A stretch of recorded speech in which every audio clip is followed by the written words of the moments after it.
This episode is brought to you by LifeLock. It's Cybersecurity Awareness Month, and LifeLock has tips to protect your identity. Use strong passwords, set up multi-factor authentication, report phishing, and update the software on your devices. And for comprehensive identity protection, let LifeLock alert you to suspicious uses of your personal information. LifeLock also fixes identity theft, guaranteed or your money back. Stay smart, safe, and protected with a 30-day free trial at LifeLock.com/podcast. Terms apply. Hello, True Spies listeners. Welcome back. You're joining us as we venture into the vaults to revisit some of your favourite episodes from our collection. We hope you enjoy this classic True Spies rendezvous. We think it's well worth catching up with. This is True Spies, the classics, from Spyscape Studios. Incoming transmission. Welcome to True Spies. Week by week, mission by mission, you'll hear the true stories behind the world's greatest espionage operations. You'll meet the people who navigate this secret world. What do they know? What are their skills? And what would you do in their position? This is True Spies. Particularly when I would call up to the Chicago office, explain I need help with surveillance, and they would say, well, what kind of case are you working, or what's the intellectual property? I said, well, it's corn. The Spy in the Cornfield.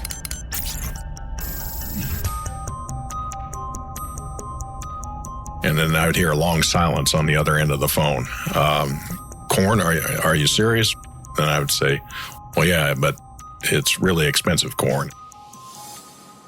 This is Special Agent Mark Betten of the FBI. He's retired now. In his time, he worked counter-terrorism cases, caught kidnappers, busted corrupt police officers. But the investigation you're going to hear about was the longest and most complex he ever led. It involved an international conspiracy to steal corn. Yes, corn. Maize, if you prefer. Mark was based in Des Moines, in Iowa, where they grow a lot of corn on the vast open space that stretches west of the Mississippi River. Des Moines, Iowa is right in the center of the United States, which is the farm belt of the United States. The most fertile soil in the entire United States runs through Nebraska, Iowa, Illinois, parts of Minnesota, Missouri. And believe it or not, there's a tremendous amount of intellectual property that goes into the creation of our ag products, seed products, soybean, corn. In 2011, when this story begins, some of the biggest seed producers in the world were based out there. Syngenta in Chicago, Monsanto in St. Louis, and in a suburb of Des Moines, DuPont Pioneer. They have some of the best corn seed products literally in the world. And the reason it's some of the best in the world is because they spend a tremendous amount of money developing those lines of seed. For example, to develop one successful line of seed that they will actually send to market, they typically spend 5 to 8 years of research testing that seed, and they'll spend anywhere from $30 to $40 million on that one seed product before they send it to market. Millions of dollars. And it's all within easy reach, growing at the side of the road in fields that stretch to the horizon and beyond. You can see why someone might be tempted to pinch some, can't you? If they knew what they were looking for. Not very glamorous, you might think, corn. But if you steal it, you're not simply stealing millions of dollars worth of research. You're stealing secrets, trade secrets. And that's called espionage. In the summer of 2011, Mark Betten was in charge of counterintelligence out in Des Moines. Counterintelligence is essentially trying to thwart the activities of foreign adversaries and their malign activities here in the United States. It involves protecting our country's national defense secrets. That's probably first and foremost. But it also involves protecting our country's vital intellectual property that our government has determined is vital to either our national security or our economic security as a country here in the United States. And as we've heard, there's a lot of intellectual property in the Corn Belt. So one day in June, Mark drove out to the suburb of Johnston, where DuPont Pioneer had its global headquarters. Big agriculture doesn't get much bigger than this.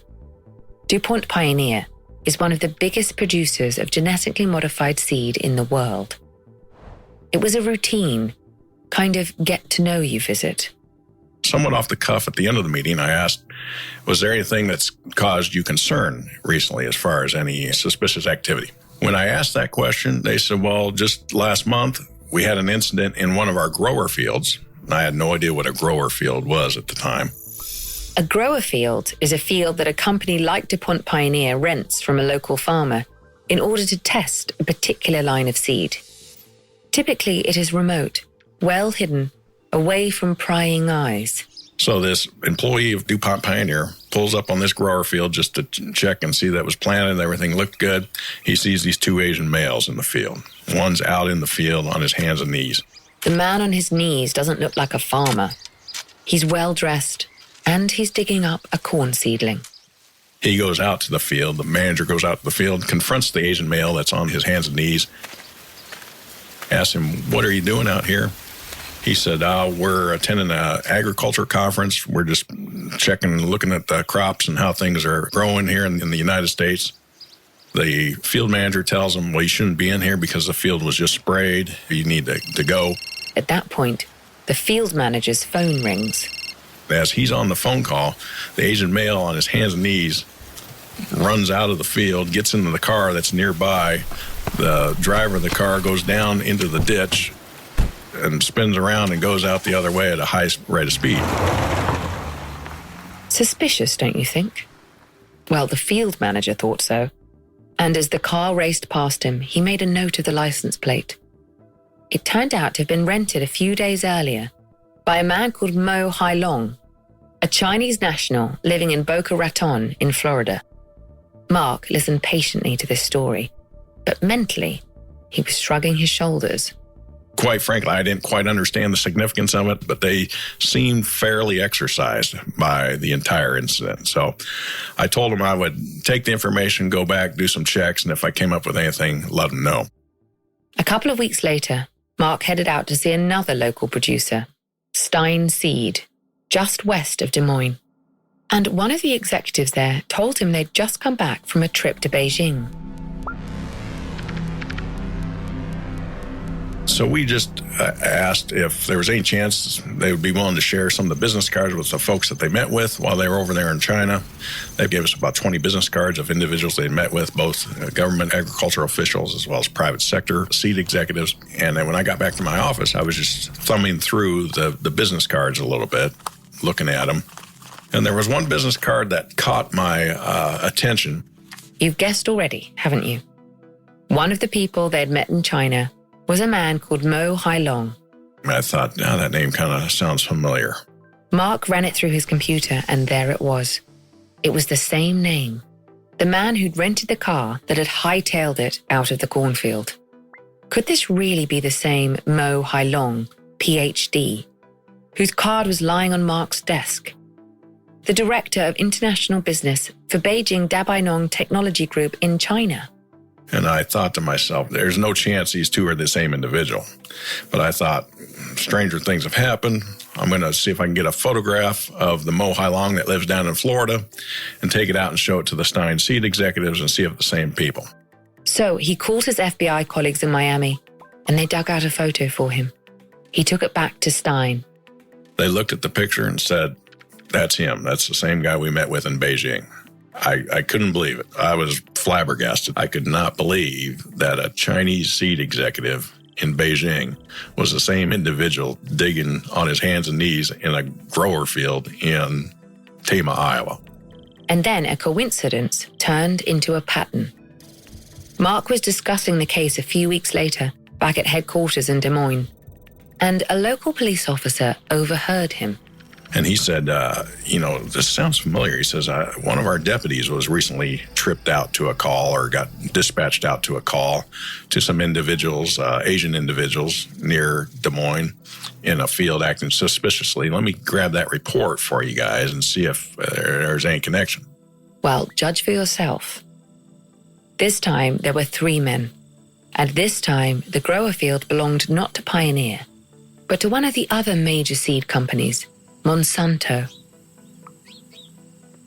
The deputy goes out and confronts these 3 individuals and IDs them from their passports, asks them what they're doing. They said they're attending an agricultural conference and they're just driving around looking at fields to see how U.S. did their agriculture. So the deputy told them, you need to go. They acted indignant. They said, we're seed scientists and we're researchers and we're welcomed by the farmers in China. And the deputy just bluntly told them, well, here in the United States, it's called trespassing. So you need to beat it and get out of here. I don't need to tell you, do I, that one of the names the deputy noted down was Mo Hailong. We'll come back to the others. These cooler days call for layers that last. And Quince is my go-to for quality essentials that feel cozy, look refined, and won't blow your budget.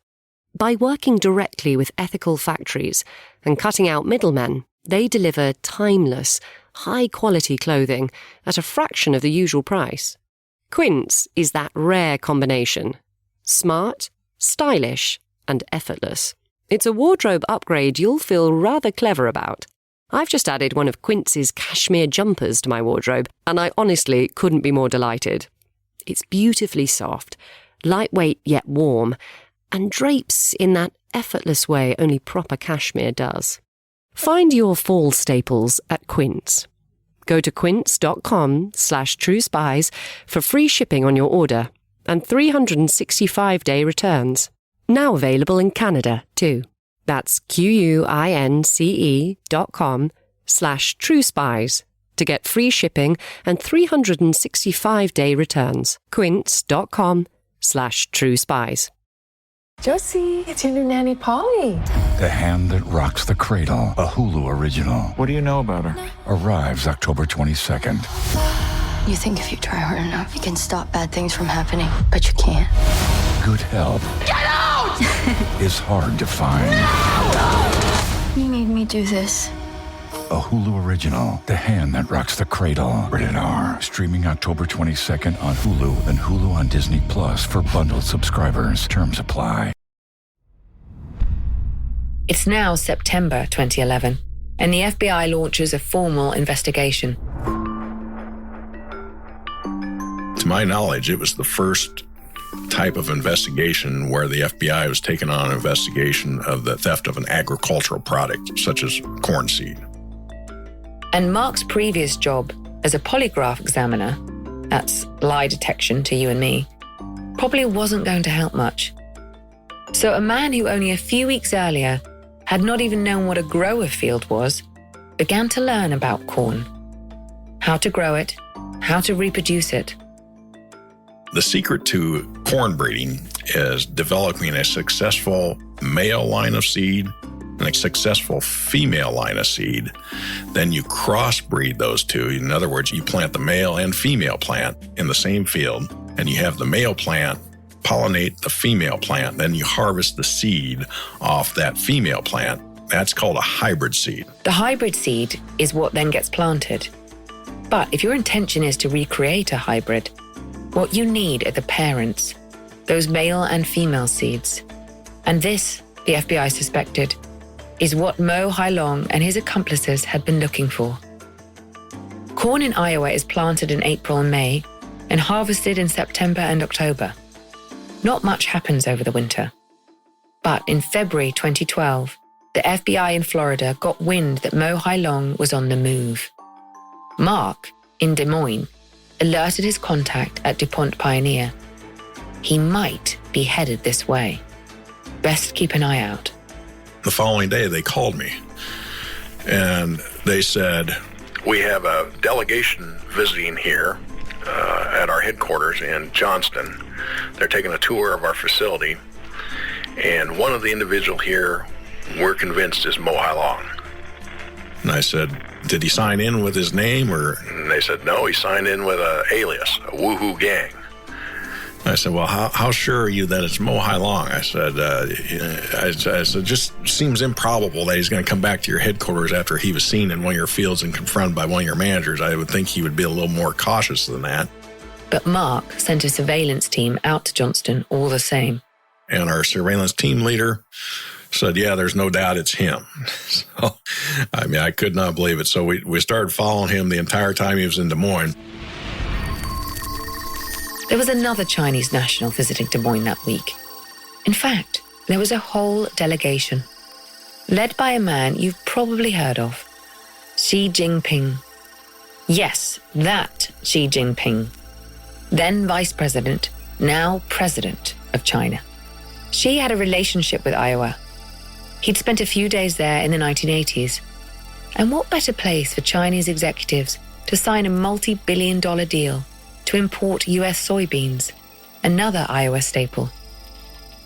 Mark Betten wasn't much interested in that, though. He wanted to know what Mo Hai Long was up to. They hosted a pretty exclusive and lavish state dinner for Xi Jinping that night. We were surveilling Mo Hai Long. He drove down to the state capitol where the state dinner was being hosted and attempted to gain entry to the state dinner. But he was denied. He wasn't on the visitor list or the guest list. Apparently undeterred, Mo Hai Long placed a call to someone already inside the building. That person came out, got him, vouched for him, and then he came in and he attended the state dinner for Xi Jinping that evening. So now you're probably asking yourself the same questions that Mark was asking. Who did Mo Hai Long call? How close were they to the Chinese government? Did the Chinese government know what Mo Hai Long was up to in the Midwest? Was the Chinese government pulling his strings?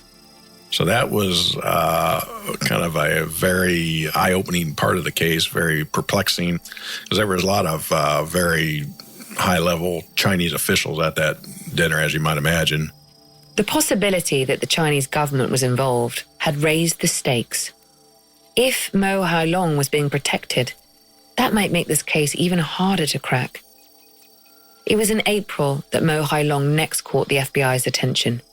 Planting season.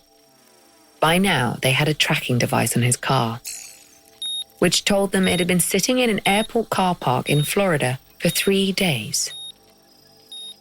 A tracking device has its uses, but also its limitations. It tells you where a car is, but not its owner. So, Mark got a warrant to track Mo Hai Long's telephone.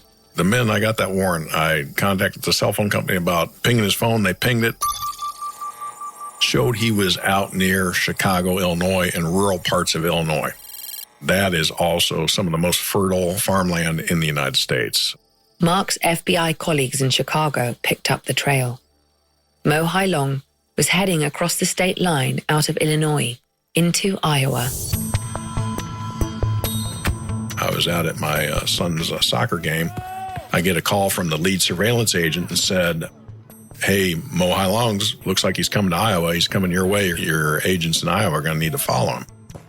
And so I have to scramble around on a Saturday morning, calling agents that are out by the border of Illinois. We have an office out near that way, and I asked, hey, I've got a subject coming this way. Can you help me follow them?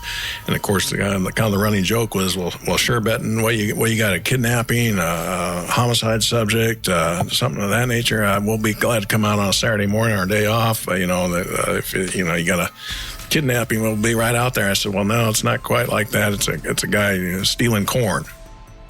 You could almost see the eyebrow being raised, can't you? Corn? Sure, right. Yep, I can see why that would be pretty urgent. In the end, Mark got what he needed.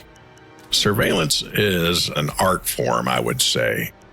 A resource-intensive art form, because you need 4 or 5 cars, and they need constantly to switch position to make sure that one particular vehicle doesn't stick out. You don't want to attract attention. Des Moines is about 5 hours from Chicago, and the main interstate across Iowa is Interstate 80.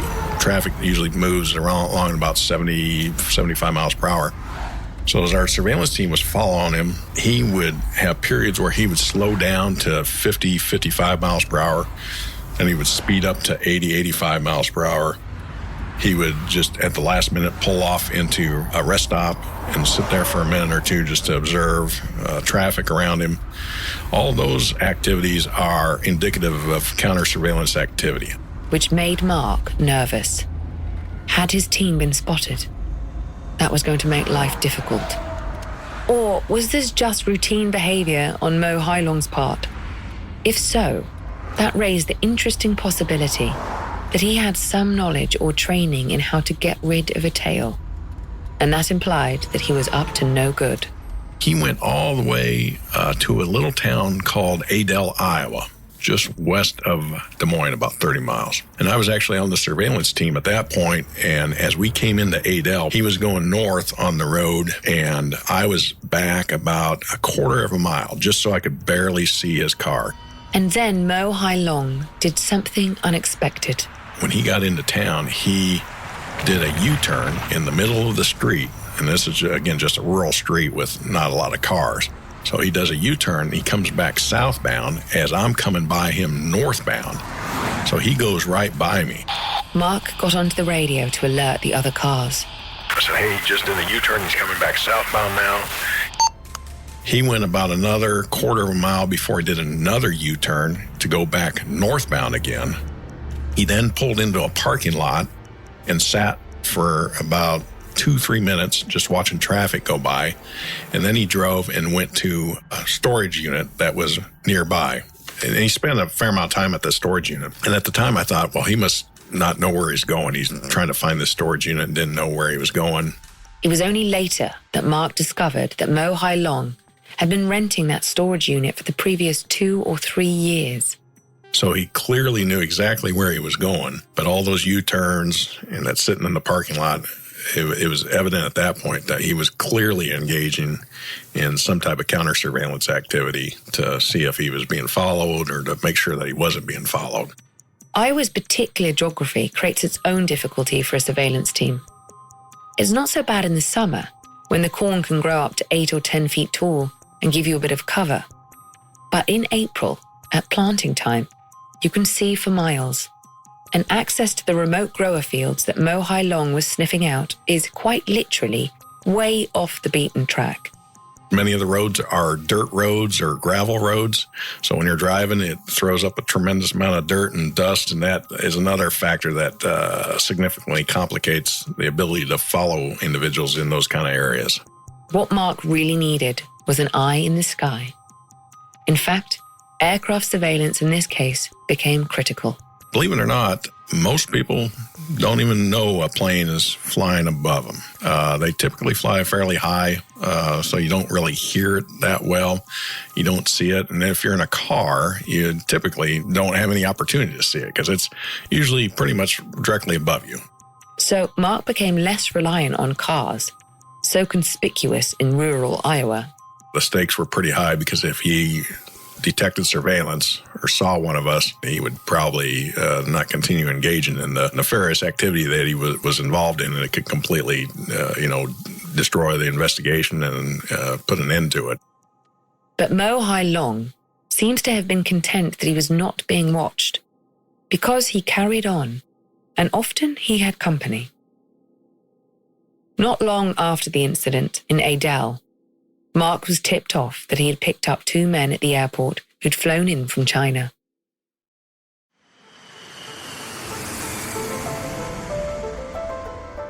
I had a surveillance team in Chicago following them the entire time they were in town. And the day before they were flying back out to Beijing, our surveillance team saw the 3 of them going to a FedEx location in suburban Chicago. And they were wheeling in 5 large boxes into the FedEx. So the surveillance team leader called me and asked, they're wheeling 5 large boxes into the FedEx. What do you want us to do? What are your options at this point? You don't want these men to know they're being watched. So you can't just step in and seize the boxes. But you want to know what's in the boxes. It could be evidence. It's a dilemma, isn't it? What would you do? I said, well, wait till they leave the store. Go in, identify yourself to the store clerk. I'll see if we can get a search warrant, and we can open those boxes and see what's in there. And once we had that search warrant in place, we opened the boxes, and there were 42 bags of corn seed. So here's the next dilemma. Now that you know it's corn seed, you don't want it to leave the country. Nor do the seed companies, by the way. This is a carefully designed, very valuable product. But as before, it's still too early in the investigation to make any arrests. So you're going to have to be subtle. I wonder if you would have come up with the next idea. We decided to replicate the seed and coat it the same colors to make it look identical.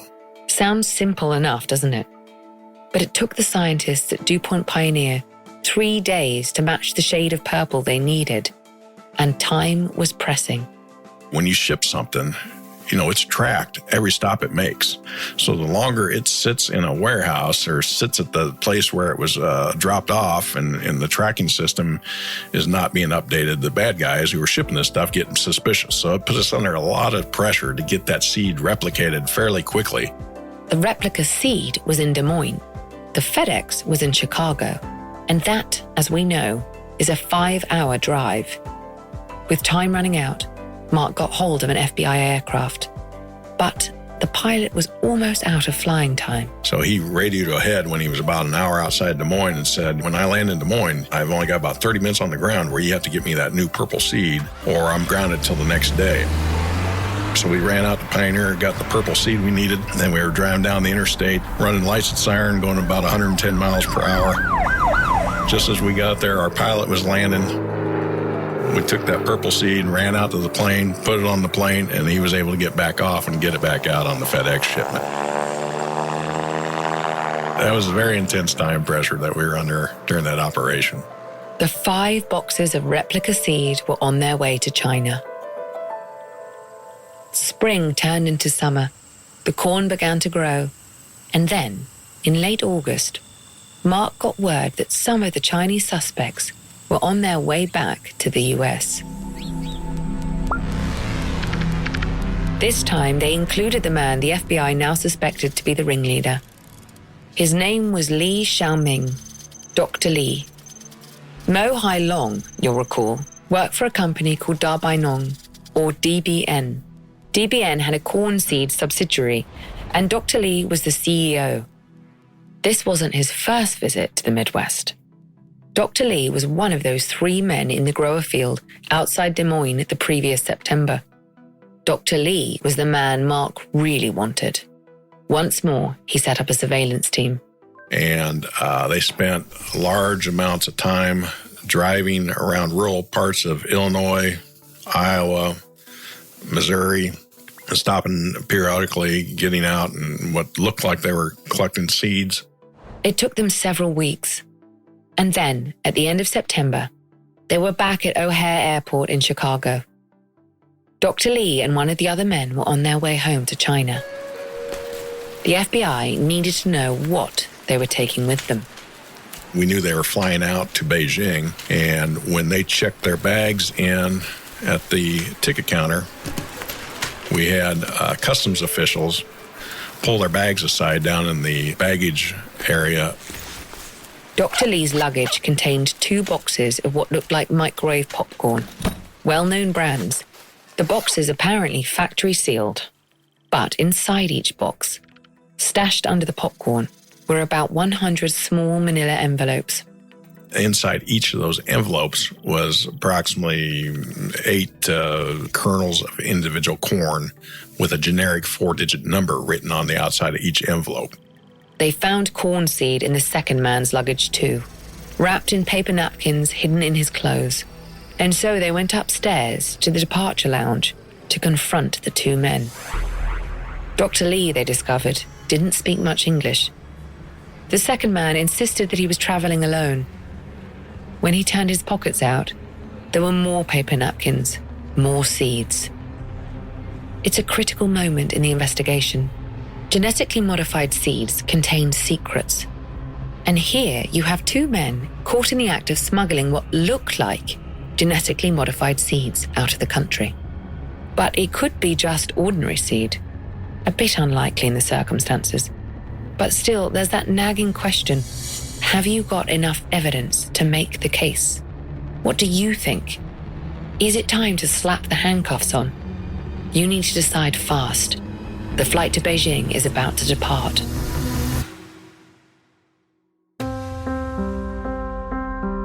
We had some pretty vociferous arguments about whether to arrest him at that point or not to arrest him. I wanted to arrest him. I felt that we had enough evidence at that point, but unfortunately, I was overruled on that issue.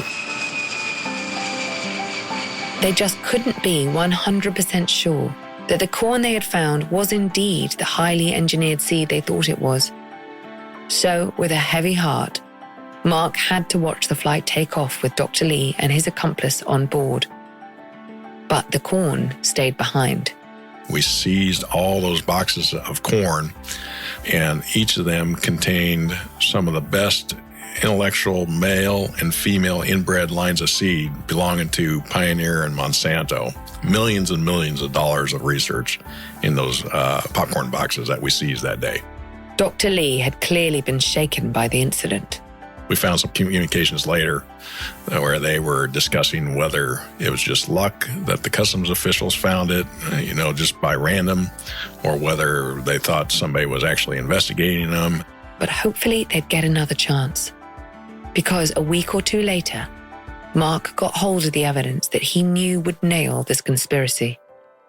It came from a listening device in one of the cars the men had rented at the airport. The detective said missing kids usually come home. What happens when they don't? Based on a true story. Police looking for John Gacy. We discovered bodies. By the looks of it, they're younger men. The things he did to those kids. He's sick. The system failed these families. Devil in Disguise, John Wayne Gacy. Streaming now, only on Peacock. Do you know how many there are? Up to you to find out. It's Halloween on Disney+. Watch frightful family favorites like Hocus Pocus and Tim Burton's The Nightmare Before Christmas on Disney+. I am the Pumpkin King! Then take the terror to 10 with a thrilling new remake of The Hand That Rocks the Cradle, Scream, and more with Halloween on Disney+. All these and more streaming this Halloween season with Hulu on Disney+. Bundle subscription required. 18+. Select Hulu content via Disney+. Additional content on Hulu app. Terms apply. Visit disneyplus.com/Hulu for details. At this point, Mark becomes a little shy about what he can and can't discuss. At some point in the investigation, he'd been able to make use of FISA. FISA is an acronym which stands for the Foreign Intelligence Surveillance Act. It's a statutory scheme here in the United States that creates a secret court that hears cases involving national security matters, and they can issue a variety of court orders and warrants and things of that nature that remain secret. Secret court. National security. I think you get the picture. This is a powerful weapon. It applies to foreign powers or agents of foreign powers suspected of espionage and terrorism. This is no run-of-the-mill instrument of law enforcement. The fact that the FBI had been able to make use of FISA in this case will give you a sense of what the US government believed was at stake here. Washington calculates that it loses hundreds of billions of dollars in intellectual property theft every year. It has identified China as the biggest culprit. So, Mark had been able to put a listening device inside one of the rental cars, and he'd recorded the conversation. But, as I said, he's shy about what he can say about this. Yeah, I can't comment on that part. I can tell you that recording that you're talking about was a court-authorized listening device, but I can't get into what was authorized by FISA, what was authorized by, things of that nature, or even what was before the FISA court. The FBI had recorded a conversation between two of the Chinese men who had come in from Beijing every now and then to help out. One of them was the man so nearly detained at O'Hare with Dr. Lee, the one who'd actually had seeds in his pocket. His name was Ye Jian. The second man was called Lin Yong. The two of them had spent several days together in early September, driving around Illinois. The recording device showed them identifying fields belonging to DuPont Pioneer and Monsanto, and stopping to pick up ears of corn. And that device is what essentially broke the case wide open, because it showed exactly what they were doing during the course of the case. They discussed it. At one point, the one individual, Lin Yong, even said that he studied the law, and the offenses that they were committing were extremely serious, and that they could be treated as spies, and that they needed to be extremely careful, because if they ever got caught, they could get sentenced to life in prison in the United States. And so they had an extensive conversation about that type of activity, and that listening device is really what made the case. So Mark would now be able to show in court that the conspirators knew exactly what they were doing.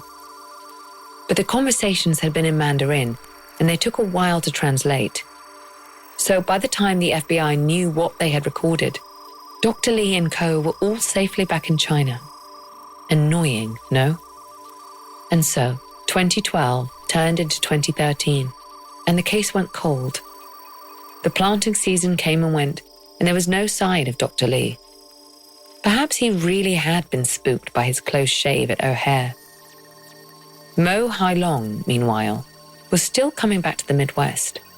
But now he was talking to pig farmers. He had been tasked by his company to transition into swine production, because his company, that Dominion Group, not only did they have a seed subsidiary, but they also had a subsidiary that focused on swine production and hog production. Iowa is also a very large hog producer. In fact, there's more hogs in Iowa than there are people. It must have been a frustrating summer. They'd spent hundreds of thousands of dollars on the investigation, the surveillance teams, the aircraft, the listening devices. You can imagine the kind of conversations going on at FBI headquarters. The pressure to make an arrest must have become acute. I think most of the pressure I felt personally, and I think the investigative team, came from the thought that these bad actors were coming over here, stealing some of their most significant intellectual property to take back to benefit their own companies, in this case back in China, back in Beijing.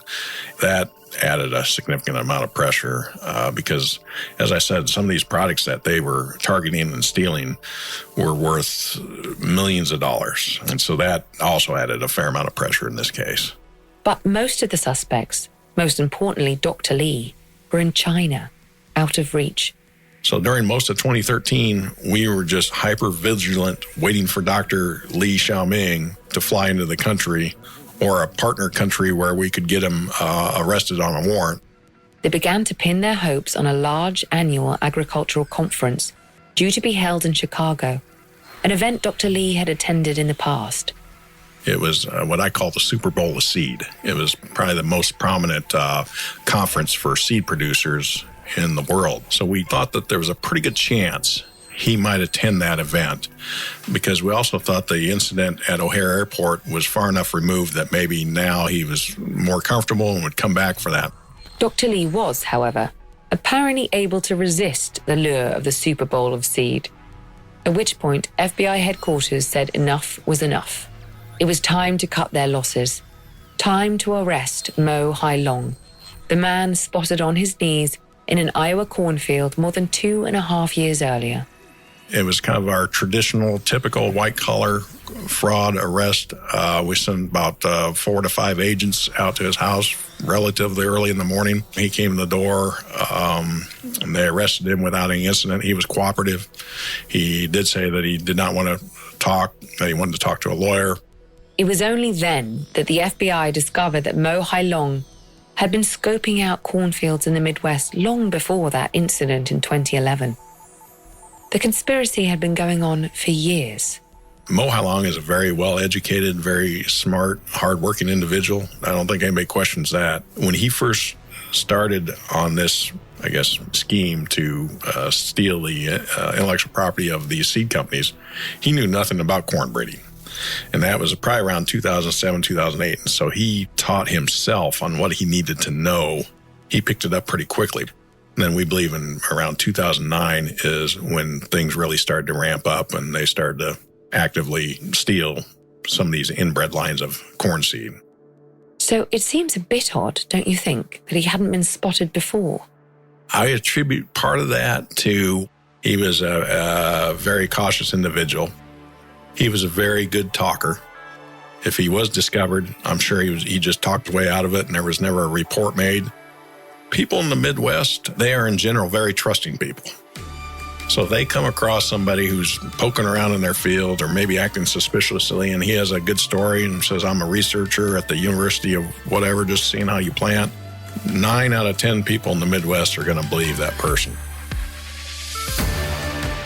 In 2016, Mo Hai Long pleaded guilty to conspiracy to steal trade secrets.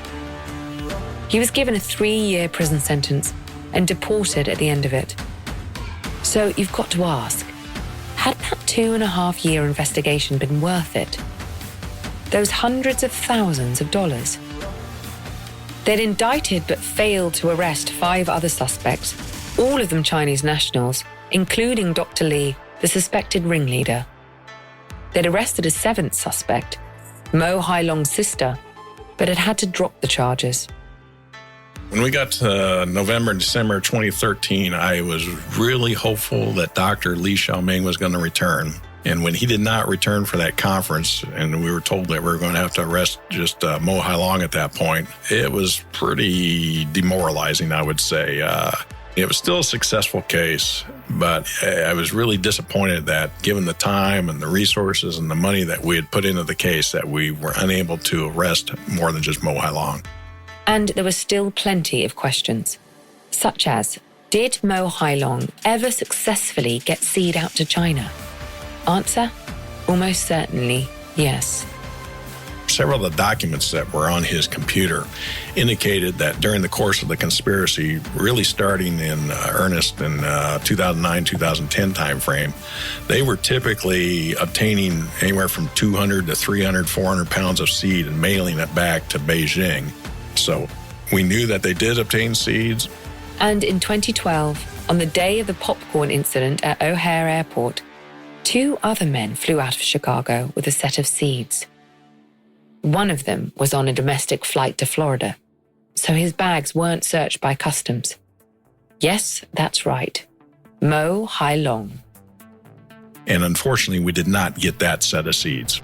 We didn't realize he had a set of seeds with him until we seized documents off of his computer from the search warrant after he was arrested. We were never able to confirm he, in fact, sent his set of those male inbred seeds back to Beijing. But I feel pretty comfortable saying that I'd probably bet my bank balance that if you were to do DNA testing of some of the genome of some of that seed that's being sold under the DBN name right now, you would find a fair amount of germplasm that belongs to either Pioneer or Monsanto in those products. Another question would be this. Was this really only a piece of private speculation? An act of corn seed piracy dreamed up at the DBN headquarters? Or was the Chinese state also involved?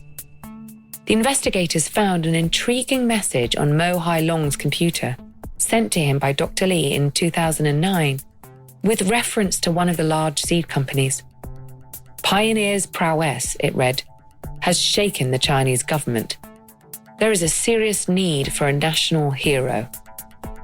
Is that what Mo Hai Long was supposed to become? A national hero? Remember how he insinuated himself into that state banquet in Des Moines during the visit of Xi Jinping? Was this whole thing a case of government-sponsored espionage? Government-sponsored theft of trade secrets? Answer? Maybe. Well, I have my personal views on it based on some of the evidence I saw during the case, but we were never able to establish it to the point where we could charge anybody to the point of proof beyond reasonable doubt, which is what the standard that we require here in the United States. So, we could not fully establish that. And there's one more thing. On the same day that the FBI knocked on Mo Hailong's door in Florida, they also picked up 2 research scientists from China in Kansas and Arkansas. They were charged with conspiracy to steal trade secrets contained in genetically modified rice seeds. Thank you so much for tuning in to True Spies, the Classics, from Spyscape Studios. Disclaimer. The views expressed in this podcast are those of the subject. These stories are told from their perspective, and their authenticity should be assessed on a case-by-case basis. If you're enjoying this podcast, please click now to give it a 5-star rating or leave a review. Ratings and reviews help people discover the podcast and help us bring you more great stories.